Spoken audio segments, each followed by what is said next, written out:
Bonjour tout le monde, bienvenue chez Absolute, et on est à bord d'un bateau qui a pour moi une classe exceptionnelle, c'est le Navetta. Ici on est sur un modèle 52, donc il faut compter à peu près 2 millions, 2 millions 2 en fonction de l'équipement que vous voulez.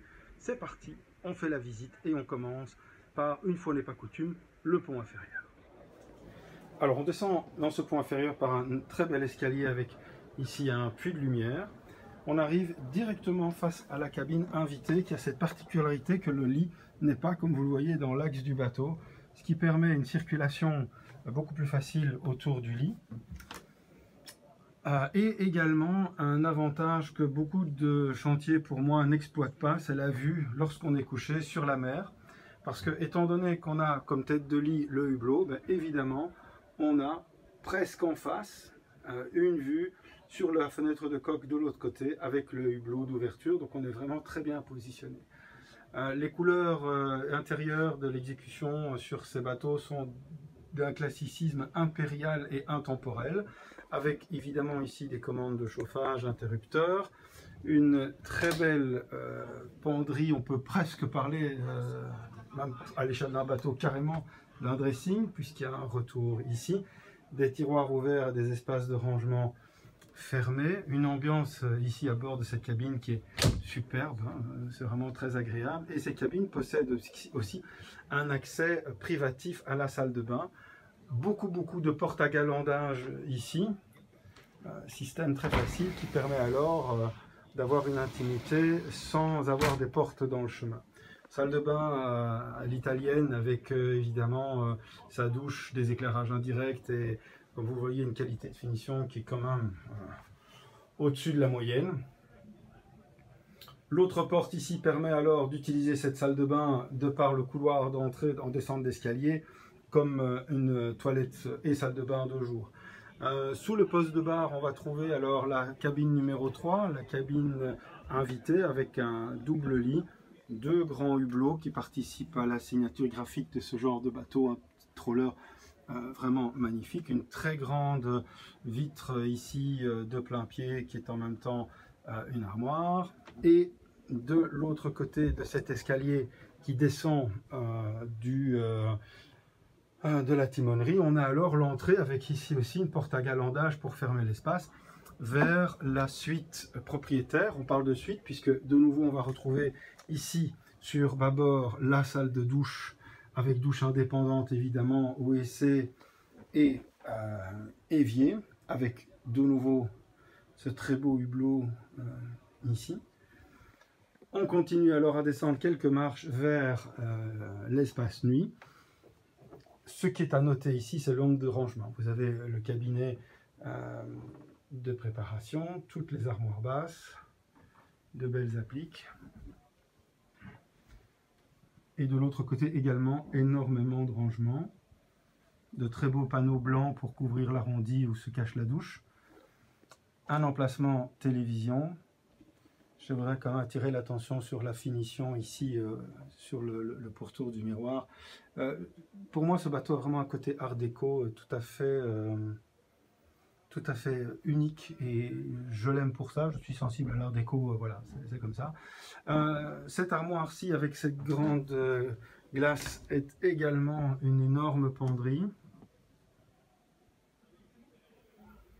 Les bateaux peuvent être recouverts de moquettes sur le sol ou laissés en bois comme ceci.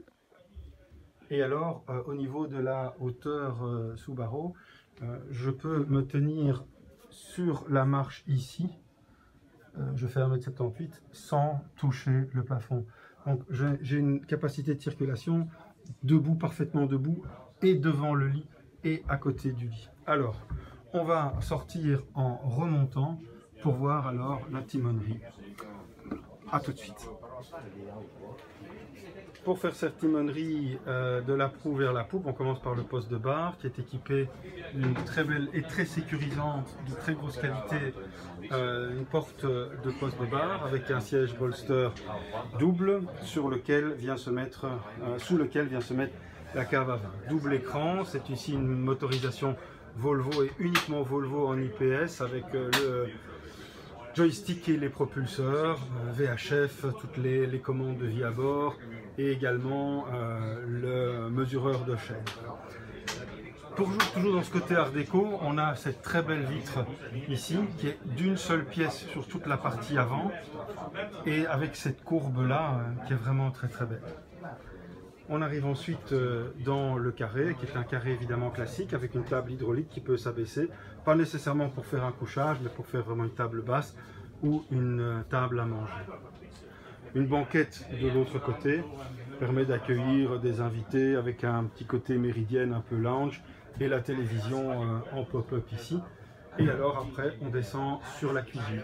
Avant de vous détailler la cuisine, l'intéressant ici c'est ce panneau d'accès à tous les fusibles.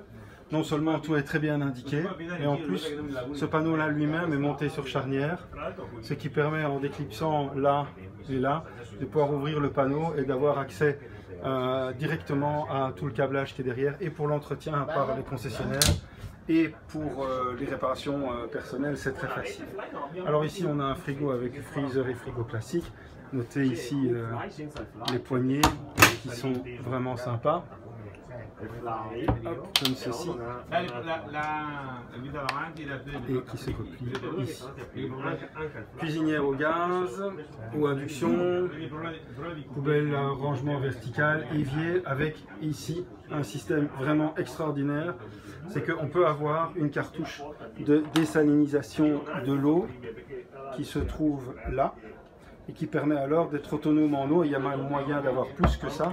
C'est carrément un système marin qui permet de produire sa propre eau douce à partir d'eau salée. Donc ça, c'est vraiment génial d'être autonome en eau, surtout dans le sud de la France où les restrictions sur l'usage de l'eau sont de plus en plus importantes. Deux grands meubles casseroliers ou range-vaisselle ici. On va alors maintenant monter sur le Fly et redescendre par le cockpit et les espaces extérieurs. Très bel escalier de Fly ici, très sécurisant, avec de belles marches en tech. On peut avoir évidemment aussi dans cette unité un rappel des fonctions de joystick sur le cockpit arrière. Quand on arrive sur le Fly, on a trois espaces. Un espace de rangement ici qui peut être aménagé avec un mobilier en gel-coat, ou un deuxième espace dînatoire ici, avec une cuisine avec un capot où il peut y avoir une plancha, frigo, ice maker et glacière électrique ici. Quand on arrive alors sur l'avant du poste de bar, il est encadré par deux méridiennes en L, elles-mêmes ajustables, avec des assises qui peuvent se relever là, pour faire bain de soleil évidemment. Tout ceci va changer, il y a de nouvelles dispositions qui vont être amenées par Absolute bientôt et qui permettront alors d'avoir carrément un bain de soleil ici devant. Poste de bar avec la duplication des éléments de commande de navigation qu'on trouve sur le poste de bar. Troller oblige, passe avant à protéger, avec des mains courantes hautes et une très belle, ici un très beau balcon. C'est très agréable de marcher là, de longer toute cette coque. On a vraiment l'impression d'un grand navire, ces vitres fumées, tout respire le luxe, la classe, la qualité des matériaux. La marche ici est très agréable et elle débouche sur cet espace avant avec bain de soleil ici et banquette de ce côté-là. La casquette évidemment ici, même si on n'a pas un pare-brise négatif, mais la casquette protège le poste de bar du soleil et évite de devoir mettre des protections devant le poste de bar pour protéger les instruments de la chauffe. Donc ça, c'est dans les mers chaudes, c'est vraiment bien. Le guindeau électrique bien entendu, avec une commande au niveau du guindeau, une commande au niveau du fly et une commande, comme on l'a vu, au niveau du poste de bar. Une très belle sellerie ici. C'est toujours une qualité de finition avec une duplication de la commande fusion qui se trouve juste ici, les éclairages de cockpit également, et puis ce look très marin de ce bateau. On redescend alors, on arrive à cette porte de poste de bar ici, toujours dans ce très très beau passe avant. Personnellement, j'aime beaucoup ce bateau, qui arrive alors sur un cockpit assez classique, mais qui va être redessiné dans une version qu'on va voir ultérieurement sur une autre vidéo. Je vous invite à la suivre. Cockpit avec une banquette ici classique, la table qui peut être alors agrémentée de plusieurs chaises. Vous avez évidemment des rangements sous les sièges, ici l'accès à la cale moteur bien entendu. Et puis on termine cette visite par la plateforme de bain, grande plateforme hydraulique bien entendu. Ici de nouveau la possibilité d'avoir une cuisine, une plancha. La prise de quai protégée par la marche, la douchette de plateforme de bain, et alors ici on arrive à un espace, soit un espace de rangement, soit un espace qui peut être aménagé en cabine skipper. Ça n'est pas le cas ici, mais on voit qu'il y a quand même l'équipement sanitaire de ce côté-là de la cabine. Je vous remercie pour cette visite. Nous étions donc chez Absolute pour Sonaveta 50 ans.